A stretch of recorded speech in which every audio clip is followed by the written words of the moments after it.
Bismillahirrahmanirrahim. Assalamualaikum warahmatullahi wabarakatuh. Waalaikumsalam warahmatullahi wabarakatuh. Alhamdulillahirrabbilalamin. Allahumma sholli ala Muhammadin wa ala ali Sayyidina Muhammad amma ba'du. Para pemirsa Ustadz dan Official Channel, kemudian juga Tung Official Channel, dan juga Asep Hidayat Official Channel. Mudah-mudahan di kesempatan kali ini semuanya dalam keadaan sehat walafiat dan juga seluruh aktivitasnya menjadi amal ibadah yang diterima oleh Allah SWT.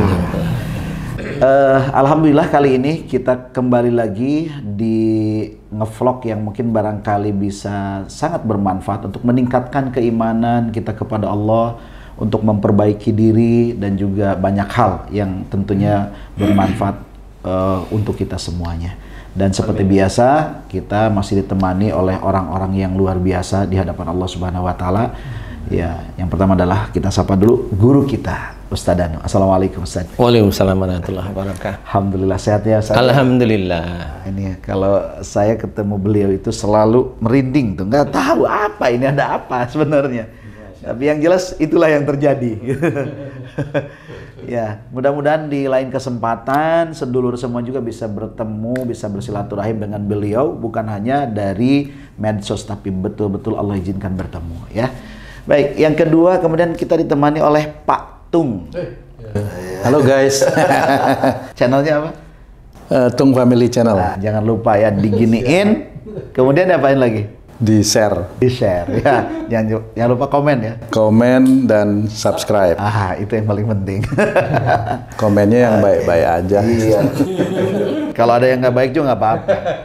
Kan kembali kepada yang komen. Siap. Kemudian di sebelah kiri Ustadz ada sahabat kita, guru kita juga ini yang luar biasa, sahabat sabar.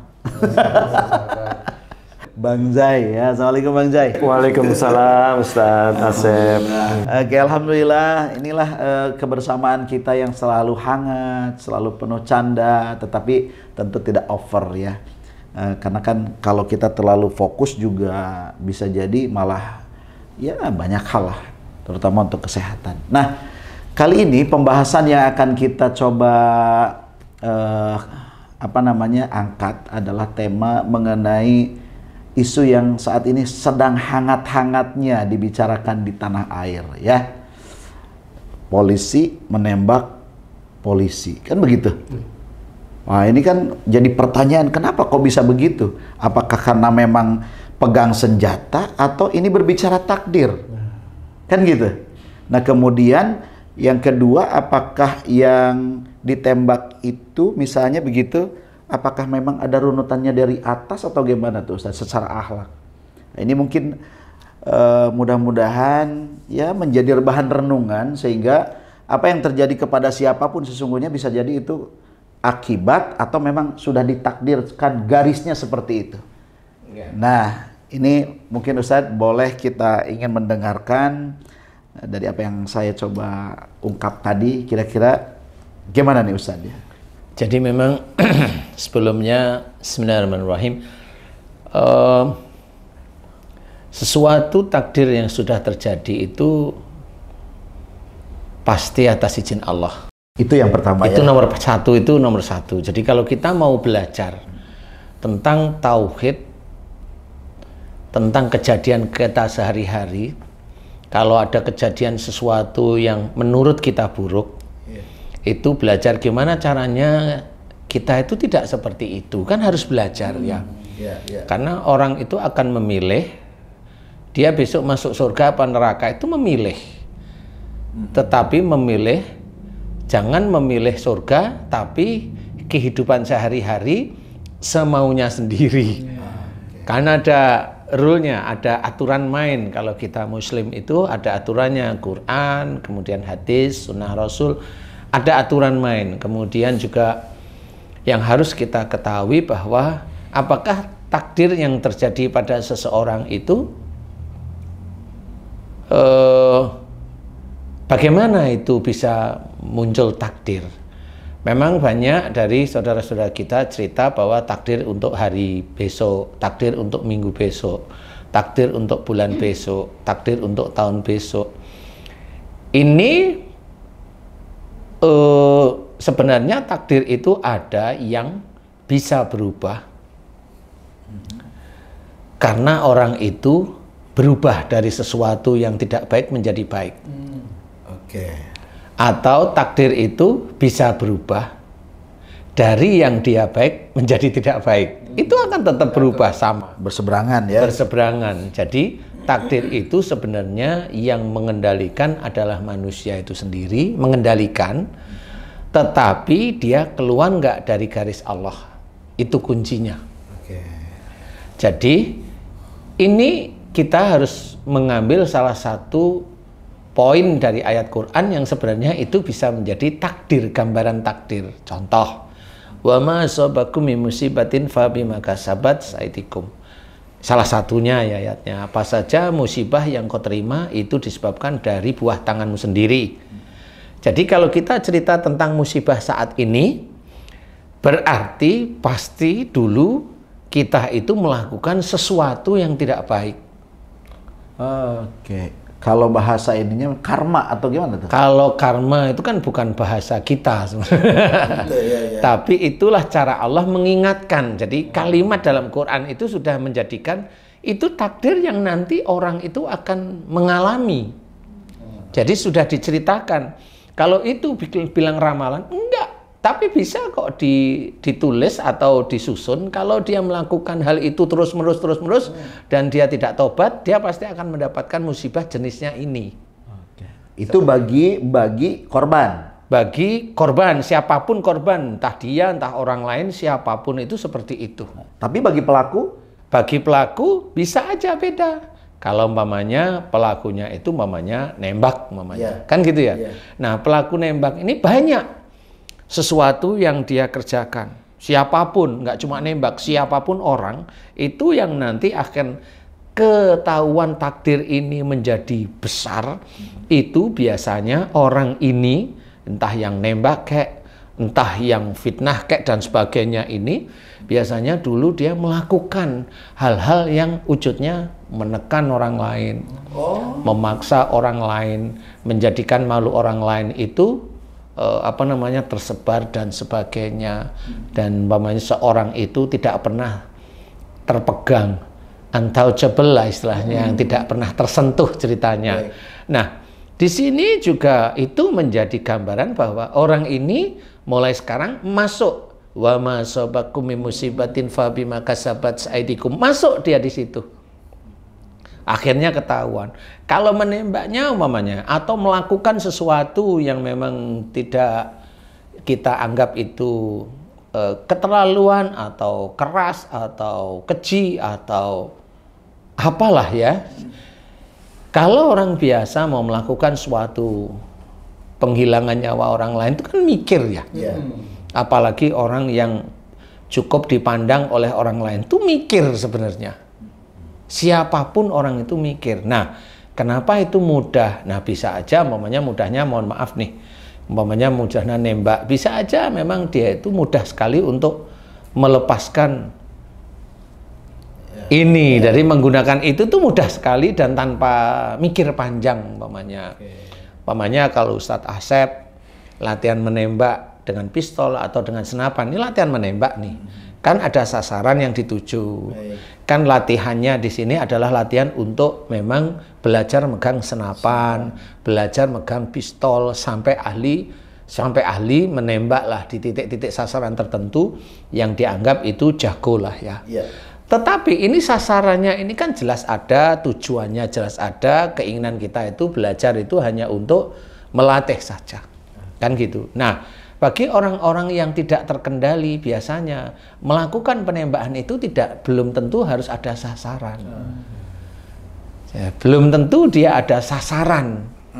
Jadi menembakkan peluru itu enak aja. Umpamanya saya bawa pistol itu ya saya enak aja, kalau nggak suka sama orang ya saya tembakin aja di dinding umpamanya. Itu karena saya gampang sekali mengeluarkan luapan amarah atau luapan orang yang biar orang itu takut dengan saya, itu seperti itu. Pelampiasan emosi lah istilahnya. Dan itu kalau itu dilakukan terus-menerus, nah, suatu ketika pasti ada hubungannya. Apa yang saya perbuat dengan nembak-nembak semau saya, itu dengan apa yang akan terjadi besok. Jadi ada asap karena ada api. Yalah gitu. Ada kejadian karena ada asbab. Iya, ada sebabnya sebenarnya. Makanya di sini sudah diceritakan dan sangat kuat sekali bahwa musibah yang diterima oleh seseorang itu pasti dari buah tangannya sendiri, dan itu jelas Allah yang bicara. Jadi kita sebagai seorang muslim itu kita garis bawahi bahwa jangan sampai kita melakukan perbuatan-perbuatan dolim. Belajar untuk tidak melakukan perbuatan dolim. Apapun bentuknya. Susah, ya memang susah. Mau masuk surga itu susah, nggak ada masuk surga itu gampang. Nah, itu harus. Nah, kenapa ini bisa terungkap? Macam-macam. Allah itu mau memberikan gambaran hikmahnya itu macam-macam. Ini terungkap, dan ini umpamanya di kepolisian. Allah itu mau menceritakan bahwa di korps kepolisian ini ada sesuatu yang tidak disukai oleh polisi-polisi yang lain. Kenapa seperti itu? Sama. Jadi ini korps kan ada beberapa yang memang bisa menjadi rusaknya korps kepolisian nih. Itu sama seperti turunnya virus COVID. Turunnya virus COVID, orang itu bingung semua. Akhirnya hikmahnya yaitu orang-orang pandai itu yang diizinkan oleh Allah Ta'ala itu membikin antivirusnya, vaksinnya. Nah, saat ini dengan kondisi yang seperti itu, akhirnya teman-teman dari polisi membikin antinya. Bagaimana mengembalikan nama baik kepolisian. Antinya itu seperti itu biar kepolisian itu, nah ini juga diselamatkan oleh Allah Ta'ala. Tetap kejadian ini adalah kepolisian itu diselamatkan oleh Allah Ta'ala. Kalau enggak, ini nanti bisa rusak semua yang lain. Sehingga munculnya ini teman-teman polisi itu bebenah ceritanya. Jadi hikmahnya insya Allah di situ, insya Allah ya. Maaf Ustadz, kalau kejadian itu terjadinya di rumah gitu ya Pak Ustadz ya, itu menggambarkan apa yang bisa kita petik dari sesuatu yang terjadi itu. Kan bisa aja nih, mohon maaf nih Pak Ustadz ya, kan bisa aja dia tembak di luar misalnya gitu Pak Ustadz, nggak di rumah gitu. Ya, kalau kamu tuh bilang tembak di luar, nah kalau saya jangan kita berbicara seperti itu.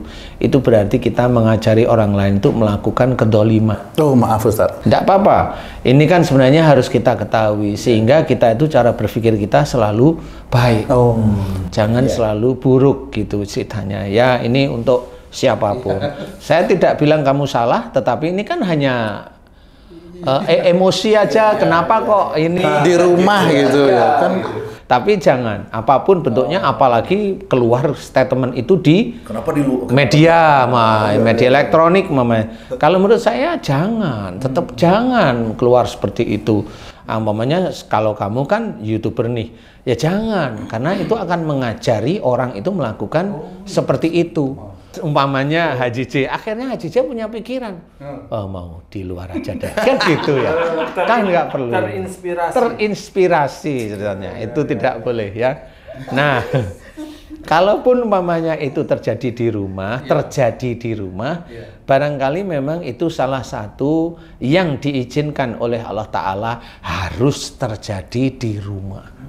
Jadi semuanya itu karena diizinkan. Karena diizinkan. Wallahu a'lam, ini nggak tahu nih apa karena pandainya, apa karena kurangnya. Wallahu a'lam, saya nggak tahu. Gitu ceritanya. Jadi kenapa itu dilakukan di rumah nggak tahu. Karena itu cara Allah mengungkap kasus itu istilahnya. Jadi kalau momen dilakukan maaf ya tadi ya dilakukan di luar ini kasus ini nggak akan terungkap. Ya itu kan. Nah ini kan akhirnya hikmahnya kan akhirnya teman-teman polisi ini kan akhirnya berbenah ceritanya.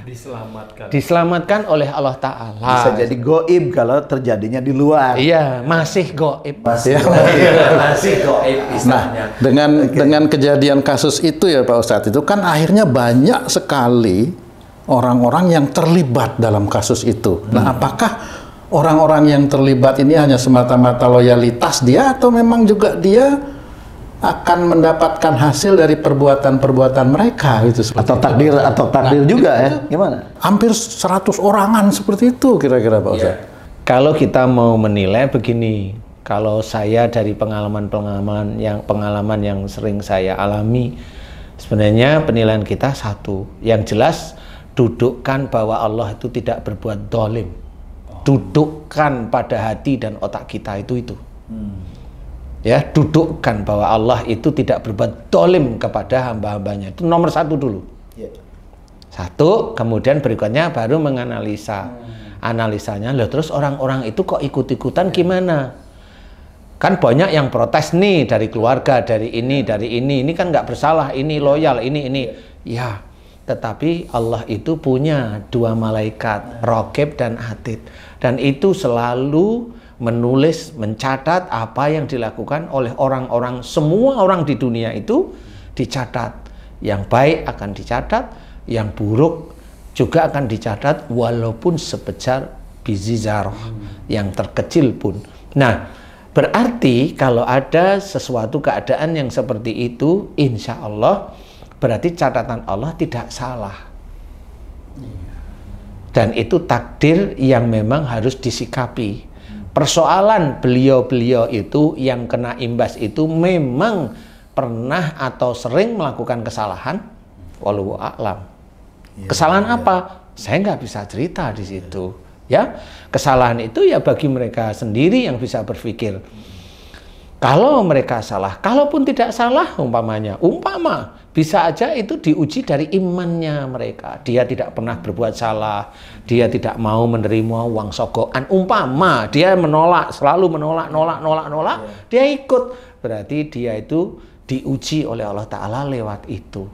Nah, pada saat dia diuji oleh Allah Ta'ala lewat itu, mampu nggak dia itu menyelesaikan ujian itu? Kalau nanti orang itu beriman, kemudian dia mampu, ya, dia mampu melalui ujian dari Allah Ta'ala tersebut, orang itu nanti grade-nya dinaikin, derajatnya ditingkatkan oleh Allah Ta'ala di dunia ya. Saya nggak bilang di akhirat nih, di dunia dulu nih. Cuma dia mampu nggak menyelesaikan. Nah, disitulah yang harus kita pahami bahwa ujian bisa aja memang itu dari kesalahan dan dosa mereka, atau kalau memang ada mereka berani bersumpah, demi Allah saya tidak pernah melakukan kedoliman pada orang lain. Demi Allah saya tidak pernah menerima uang sogokan dari dia, gitu mamanya. Demi Allah istri saya tidak pernah pamer tentang harta kekayaan, mamanya. Berani nih ceritanya kan gitu loh. Kalau berani loh ya, nggak apa-apa. Demi Allah berani. Kalau memang berani tidak ada masalah. Loh kalau begitu dijawab, itu insya Allah ujian dari iman kamu yang memang dites oleh Allah Ta'ala. Selesaikan imanmu itu, selesaikan ujian itu ada di garis Allah Ta'ala. Karena siapapun, hampir semua ustadz bilang, kalau orang bisa menerima takdir yang terjadi pada dirinya dan dia berlaku sabar menerima takdir, nah di sini dia akan dicintai oleh Allah Ta'ala. Kesabaran akan dia terima, pahala akan diterima, pahala akhirat, kemuliaan juga. Inilah yang sebenarnya takdir itu kalau dia tidak melakukan.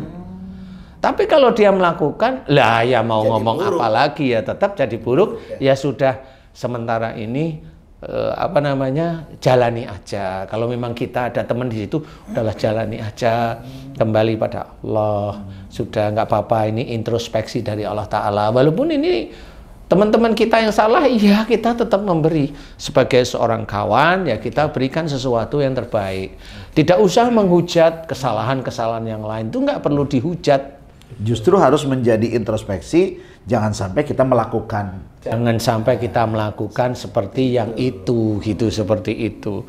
Jadi kejadian-kejadian ini insya Allah ada hikmahnya. Makanya harus kita pahami. Besok di neraka pun, di neraka sampai astagfirullah. Besok di akhirat pun sama. Apa yang dikerjakan seorang manusia di dunia, itu nanti akan diperlihatkan oleh Allah Ta'ala. Dan sangat teliti. Dia mau baik, dia mau sabar. Kalau seorang Islam namanya, kita melakukan sedekah tapi kita pamer, kita sedekah, kita ujub, kita riak. Kita itu menolong orang lain, kita merasa bahwa kita yang menolong dia, hidupnya dia sehingga jadi. Itu kan akhirnya menjadikan rusaknya pahala kita. Itu yang muslim, yang kita melakukan kebaikan pun bisa rusak pahala-pahala kita di titik-titik itu. Apalagi seseorang yang umpamanya arogan, egois, emosional, menekan, kemudian mencoba mencari dia kekuatan dia tapi dari sisi-sisi yang abu-abu bahkan hitam. Itu pasti Allah akan memunculkan nantinya seperti itu. Baik Ustadz, nah sekarang kan ini kan kasus ini kan terus berjalan lagi, terus diselidiki bla bla bla bla ya. Apakah ini nantinya akan keputusan hukumnya seperti apa? Tapi saya ingin mencoba nanya sama Ustadz nih. Kalau kita kembali kepada Al-Quran kan, ketika seseorang membunuh, maka kisos hukumannya kan, dibunuh lagi. Nah, tapi kan beda dengan hukum Indonesia, hukum negeri kita. Nah, sekarang begini pertanyaannya, apabila ternyata ini tidak terjadi kisos karena hukum negeri ini yang berbeda, apakah ini akan berimbas kepada anak keturunannya yang melakukan apa tadi namanya, ya pembunuhan tadi? Apakah nanti akan terjadi entah kepada anaknya, kepada cucunya, itu apakah mungkin seperti itu, Ustaz? Jadi begini, kalau kita dari sisi ayat Quran, insya Allah kita fahami bahwa anak itu tidak menanggung dosa orang tua. Itu nomor satu, harus paham. Kalau orang tuanya itu berdosa karena membunuh, bisa aja, Allahu a'lam ya, anaknya bisa aja tidak dibunuh. Bisa saja ya. Ini tergantung Allah sebenarnya. Tapi yang jelas kita harus pegang bahwa dosa orang tua ini anak tidak menanggung. Atau orang lain berdosa kita tidak menanggung istilahnya. Apalagi sudah balik ya. Nah, tapi bagi orang-orang yang membunuh itu menjadi kesenangan. Ya, kan ada orang membunuh itu menjadi kesenangan nih. Itu bisa aja anaknya itu diselesaikan sama orang lain. Jadi bisa aja karena dia seneng membunuh itu. Seneng dia, karena orang itu ada orang yang membunuh itu terpaksa, membunuh membela itu diri, untuk membela diri dan sebagainya. Profesi, nah itu keseneng. Seneng. Ya, jadi kalau dia itu seneng, itu ada sesuatu yang dicatat oleh Allah Ta'ala bahwa dia itu menghilangkan orang lain itu senang. Dan itu memang ada yang sering terjadi itu, mohon maaf ya, ada kawan yang dulu, maaf nih ya, maaf sekali, kawan yang dulu dia tetangganya itu seseorang ya atribut tertentu lah ya. Kemudian dia itu kalau bunuh orang itu kayak gampang sekali untuk bunuh aja. Seneng kayaknya, jadi seneng walaupun yang dibunuh itu sebenarnya juga orang yang umpamanya menurut negara itu melanggar gitu. Kacau lah ya. Ya, pengacau dan tapi dia senang dengan seperti itu. Nah, itu memang benar. Setelah dia seperti itu, memang keluarganya dia dan anak-anaknya, dia bunuhnya nggak cuma 1, 2, 3 orang. Ada tugas istilahnya. Jadi dia sudah kayak hobi karena memang dia merasa bahwa saya harus seperti itu, melakukan itu, dan dia senang. Jadi bukan karena melakukan karena tugas, kan beda ya. Dia melakukan karena senang, dan dia bercerita setiap saat itu senang. Kalau cerita itu senang, kelihatan senang, menikmati, bangga. Ya, seperti itu. Memang benar, akhirnya keluarga itu satu persatu ada yang dibunuh, ada akhirnya kebakaran. Itu satu kelebihan atau penyakit orang yang seperti itu, Pak Ustadz? Ya, itu kan kok dia merasa puas dengan membunuh, sementara kalau saya nih, maaf saya pegang senjatanya udah gemeter kali itu. Ini ada orang yang membunuh senang gitu. Disitulah ada hal yang menjadikan dia mencari sesuatu di dunia itu, gitu loh. Jadi dia tidak mencari akhirat. Contoh umpamanya kalau mencari akhirat, membunuh walaupun itu tugas negara kan nyesel sebenarnya. Kalau dia nyesel nih, biasanya nanti Allah mengirim yang besoknya bukan dia, orang lain. Oh, diganti. Nah, itulah cara Allah, lewat doa, lewat dia hatinya. Itu Allah seperti itu. Kalau dia seneng ya sudah, Dia seneng itu ya dia lupa bahwa dia punya istri, punya anak, nanti punya cucu nanti ya. Lupa biasanya. Terjerumus ya akhirnya dia terjerumus dengan apa yang dia sukai. Sebenarnya manusia juga lemahnya di situ-situ sebenarnya. Seperti umpamanya dia sholat tapi selingkuh. Nah, kalau memang tidak pernah ketemu sama istri ya selingkuh aja dia terus-menerus. Malah jadi hobi. Malah jadi hobi. Kita kembali ke kasus tadi. Kan ini sekarang yang dibicarakan masalah kepercayaan dan tidak percaya lagi kepada institusi seperti itu Pak Satya. Lah, kalau kita pikir-pikir, apakah mempercayai institusi itu harus melalui satu kejadian yang seperti ini, seperti itu, Pak? Kalau Pak Ustadz percaya nggak sama institusi ini? Saya insya Allah selalu percaya. Alhamdulillah. Semua institusi yang ada dipakai oleh negara itu insya Allah tetap ada gunanya, ada manfaatnya. Karena bukan institusinya yang salah, bukan kan? Tapi oknumnya. Jadi kita tetap husnudzon sama beliau-beliau. Ya, pada saat ini momennya Pak Kapolri, beliau itu juga pecah. Cara mikirnya mengatasi masalah ini ya benar-benar pecah. Ini nanti bisa selesai benar atau yang di abu-abu di situ belum selesai cuma ngumpet ya nggak tahu beliau. Karena memang ini memang sulit, tetapi paling tidak kan nggak berani lagi dulu sementara ini. Dengan tegas Pak Kapolri seperti ini gitu ya, oh yang lain diem dulu nih kata. Ya tidak ada masalah, tetap harus percaya kepada institusi, tidak bisa tidak. Kalau memang polisi lagi bertugas lagi, ya hormatlah. Beliau juga mengemban tugas. Apalagi yang dari pagi sampai siang, dari siang sampai sore, kan kasihan kena matahari. Kamu di gedung aja, lah kan kena AC, kan kasihan beliau. Apalagi yang beliau itu gajinya itu pas, nggak ada saweran dan sebagainya. Kalau mamanya dulu kamu nggak ada nyawer sih. Nyari saweran sendiri. Dijawab ini loh, nyari sendiri. Saweran. Jangan gitu, Ustaz. Kan begitu. Itu hanya perkiraan. Ya. Jadi kita bisa berpikir husnudzon tersebut itu tetap itu baik di hadapan Allah Ta'ala. Tidak boleh kita itu berbicara ini, itu tidak boleh. Memang oknum memang beda. Lawang yang santri-santri saya yang polisi juga banyak, santri saya tentara juga banyak lah. Saya suruh husnudzon atau enggak? Saya tetap hormat dengan institusi, nggak ada persoalan. Apa yang itu berlaku ya kita nurutlah istilahnya. Insya Allah seperti itu. Baik, Ustadz. Nah sekarang gini, kalau misalnya ada, ya artinya bukan hanya kasus ini, tapi ada kasus-kasus lain yang berhubungan dengan penghilangan nyawa orang. Nah, kemudian si pelaku ini ingin bertobat. Nah, tobatnya seperti apa, Ustaz? Tobat itu sebenarnya ya benar dia tahu seseorang itu, umpamanya dia pernah bunuh, umpamanya ya. Kemudian dia nyesel dan kemudian tobat. Nyesel dan tobat beneran inilah yang dinamakan taubatan nasuha. Jadi bukan minta dibunuh lagi sama orang lain, bukan? Karena itu cara Allah kan begitu. Bisa aja dikisos, itu dia dosa bunuhnya dihilangkan. Tetapi pada saat dia mati juga amalnya kan tidak tahu. Tetap dihisab. Tetap aja dihisab. Kan gitu. Hanya dosa membunuhnya hilang. Kan gitu. Tetapi kalau di negara sekarang ini umpamanya tidak dikisos, umpamanya dihukum. Ya memang hukuman itu tidak bisa menghilangkan langsung. Jadi kalau ditimbang itu masih antara besi dengan kapas itu tetap berat besinya, kalau kapasnya memang lebih tidak sebanding. Kalau besi sekilo, kapas sekilo ya sama. Walaupun kapas namanya. Oh iya, iyalah sama saja ya. Jangan kita tertipu dengan berat mana dengan materinya. Nah di situ maksudnya bisa aja memang belum terpenuhi tobatnya. Tetapi pada saat dia itu tobat, kemudian dia menyesal, kemudian dia dihukum, hukuman namanya berapa?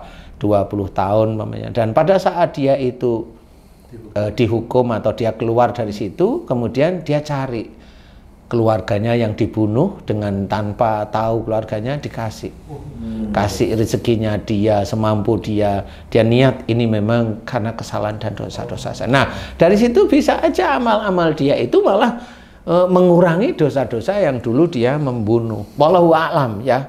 Karena memang seperti itu. Nah, inilah, tapi sampai kapan? Nah, kalau sampainya saya nggak ngerti, karena itu kan urusan Allah ya.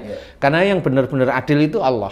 Kalau umpamanya di pengadilan, adilnya hanya melihat sisi hukum apa yang dikerjakan ini dari sisi situ.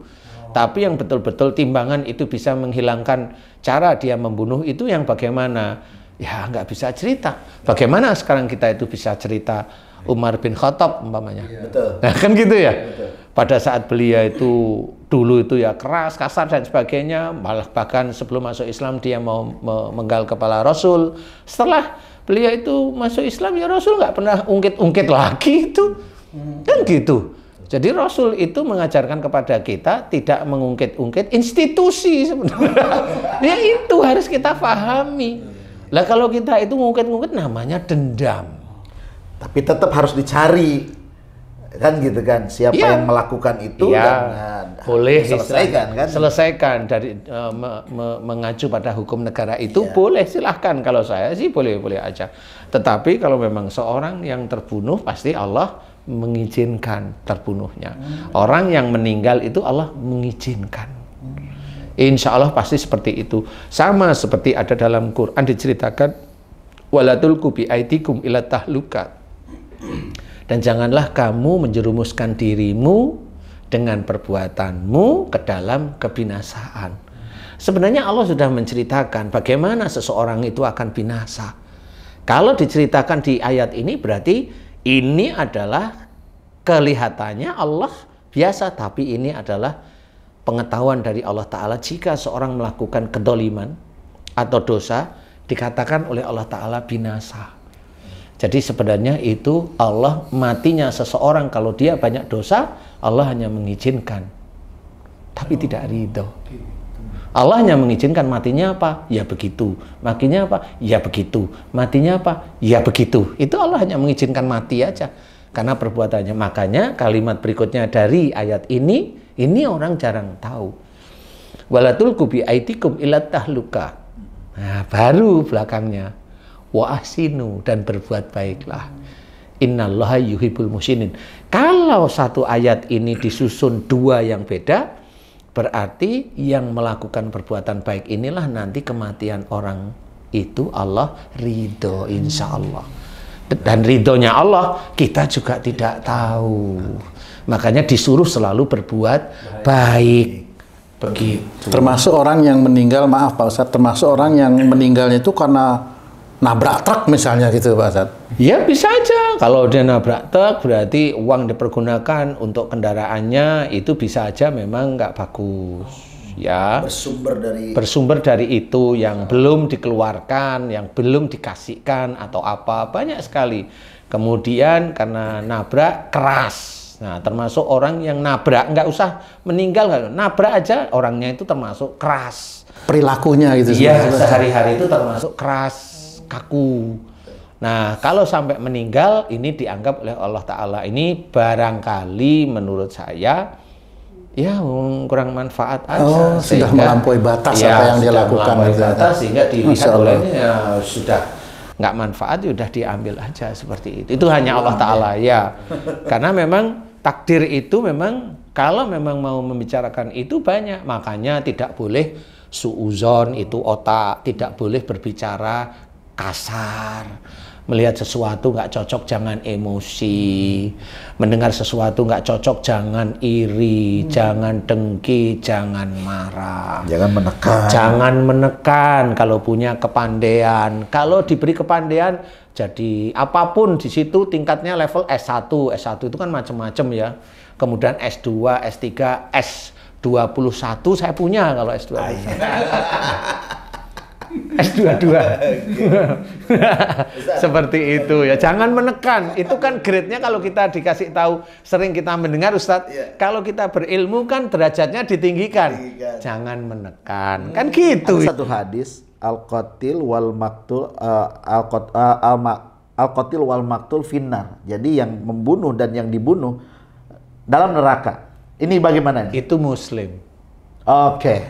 Ini. Itu muslim.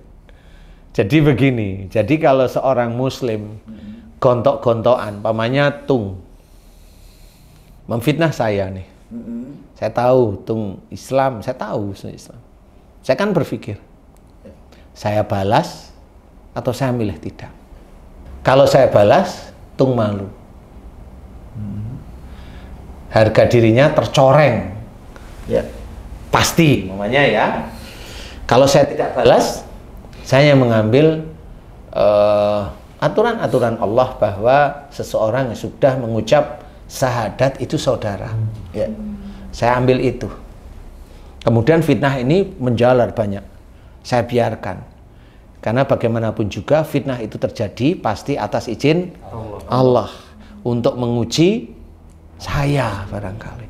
Saya terima aja santai. Saya nggak komen tentang tung, saya nggak komen ini, nggak komen saya. Saya hanya senyum-senyum. Bisa sih saya jawab, tapi saya nggak mau. Kenapa? Kalau saya jawab benar muncul di YouTube, muncul di medsos, saya kan berantem. Dua-duanya dosa sebenarnya. Nggak usah bunuh-bunuhan. Saya ngomong ini, kesalahanmu ini, akhirnya buka aib. Buka aib inilah sama-sama dosanya. Walaupun di mata manusia satunya benar, satunya salah. Bagi yang lain satunya benar, satunya salah. Manusia itu kan cara berpikirnya kan seperti itu. Kalau saya, ya sudah. Karena ini sudah fitnah, saya hanya ngambil. Kalau itu saudara saya bersahadat, nggak perlu saya klarifikasi, nggak perlu. Satu itu. Yang kedua adalah saya mengambil salah satu hadis bahwa jika orang itu memfitnah kita, maka dosa kita itu diberikan pada orang tersebut. Diambil oleh orang itu, diberikan oleh Allah Ta'ala kepada orang yang memfitnah. Nanti jika Allah mengizinkan dosa-dosa saya selesai, amal solehnya dia diberikan pada kita. Tarik. Karena memfitnah jutaan, ya tinggal menuai hasilnya aja, kan gitu sebenarnya. Nah, makanya kalau pahala demi pahala itu sudah masuk, salah satunya mudah-mudahan yang kita mohonkan, kita doain kepada Allah Ta'ala itu yang mohon dan sering dikabulkan. Itu yang harus kita pahami. Jadi doa itu walaupun ada orang Arab, kalau memang dia bakhil, dia dolim, ya belum tentu dia kabulkan sama Allah Ta'ala. Walaupun dia orang Arab, ya, apalagi orang yang bukan Arab, ya toh? Makanya orang yang bukan orang Arab kayak kita ini belajar benar-benar bagaimana kita itu baik di hadapan Allah. Seperti itu insya Allah. Wallahu a'lam. Kita temannya orang Arab, Ustaz. Iya benar. Iya, benar. Begitu besar nilai kesabaran itu kalau difitnah itu ya Pak Ustadz ya. Jadi gini, sebetulnya vlog kali ini tuh bukan membahas tentang yang negatifnya, tapi hikmahnya gitu. Jadi kalau ingin kita selamat ya janganlah melakukan perbuatan yang buruk. Kenapa? Karena akan berimbas kepada diri kita sendiri. Ya betul. Kan seperti itu. Siapapun. Ya. Jadi kita tidak mempermasalahkan yang lainnya kecuali bahwa ini harus jadi cermin buat kita, jangan sekali-kali melakukan itu. Adapun nanti masalah hukum kan ini akan tetap berjalan, tidak di dunia, tidak di dunia kan, di akhirat ada pasti hisaban yang lebih luar biasa, lebih ngeri, aduh, lebih ngeri lagi. Untuk mensupport itu institusi itu bagaimana sebaiknya Pak Ustadz? Apa kita mendoakan supaya orang-orang itu diberi kemudahan atau bagaimana menurut keimanan itu Pak Ustadz? Kalau menurut saya ya kita support, karena itu teman-teman ya kita support biasa saja. Yang penting tetap kerjakan, belajar untuk senantiasa tegar menghadapi seperti itu. Ini memang lagi dimunculkan oleh Allah Ta'ala ujian agar institusi itu lebih kuat. Sebenarnya kan seperti itu. Kalau memang kita sering mendengarkan itu kan ujian itu bisa menguatkan iman. Kalau lulus, lah kan gitu. Ya harus kali gitu. Kalau nggak lulus ya nggak kuat. Gitu ya. Baik pemirsa, ini obrolan kali ini tuh sebetulnya sangat luar biasa ya, karena banyak hal yang telah dikupas oleh guru kita. Rasanya kalau saya menyimpulkan itu justru takutnya malah salah. Yang penting kita sekarang yuk kita berbuat baik karena pasti akan hasilnya baik. Kalau kita berbuat buruk ya hasilnya buruk. Buruknya bisa jadi didapatkan di dunia, tapi juga kalau nggak di dunia di sono, di akhirat. Itu yang paling mengerikan. Oke, Ustaz, mungkin ada kalimat yang ingin disampaikan di akhir pertemuan kali ini yang mendongkrak iman kita supaya tidak melakukan yang seperti itulah. Iya, memang bagi kita itu harus banyak belajar. Banyak guru-guru, ustadz-ustadz yang mengajarkan yang baik, ya kita contoh lah ya. Kalau ada ustadz yang ya sekali dua kali dia memberikan sesuatu yang kurang pas, ya yang itu nggak perlu kita contoh. Yang itu ya, kalau beliau memberikan yang baik-baik, yang baiknya dicontoh. Sehingga kita akan akan selamat nanti dunia akhirat ya. Cuma bagi orang-orang yang didolimi, benar-benar didolimi, jadi bukan karena dia dulu itu dolim. Kalau dia didolimi, cukup bertasbih, subhanallah, subhanallah, seperti itu. Jadi kalimat itu nanti akan menjadikan kita lebih paham bahwa ujian itu harus kita hadapi. Kalau memang kita menghadapinya tidak mampu, ya cukup dengan bertasbih, itu cukup. Sangat cukup, dan tidak perlu ada dendam, nggak perlu ada ini, nggak perlu ada ini. Tetapi kalau ada masalah seperti tadi yang kita bicarakan, ya harus diselesaikan secara hukum lah ya. Kalau nggak diselesaikan hukum, gimana nanti ya? Iya. Wallahu a'lam. Baik, terima kasih Ustaz Danu, terima kasih Pak Tung, Bang Zai ya. Para pemirsa, mudah-mudahan di episode berikutnya tentunya kita akan banyak lagi membahas yang sangat bermanfaat untuk meningkatkan iman dan takwa kita kepada Allah. Amin. Mudah-mudahan di akhir hayat kita, entah kapan itu, yang jelas kita berharap husnul khotimah. Amin, amin ya Allah. Sampai jumpa lagi di episode berikutnya, dan jangan lupa gini, kemudian apa lagi? Share. Nah, kemudian apa lagi? Subscribe ya. Di Ustadz Danu Official Channel, Tung Official Channel, dan Asep Hidayat Official Channel. Terima kasih, mohon maaf lahir dan batin. Wassalamualaikum warahmatullahi wabarakatuh. Waalaikumsalam warahmatullahi wabarakatuh. Alhamdulillah. Hatur nuhun, hatur nuhun. Alhamdulillah. Bang, hatur nuhun Bang. Alhamdulillah. Amin ya Allah. Bismillahirrahmanirrahim.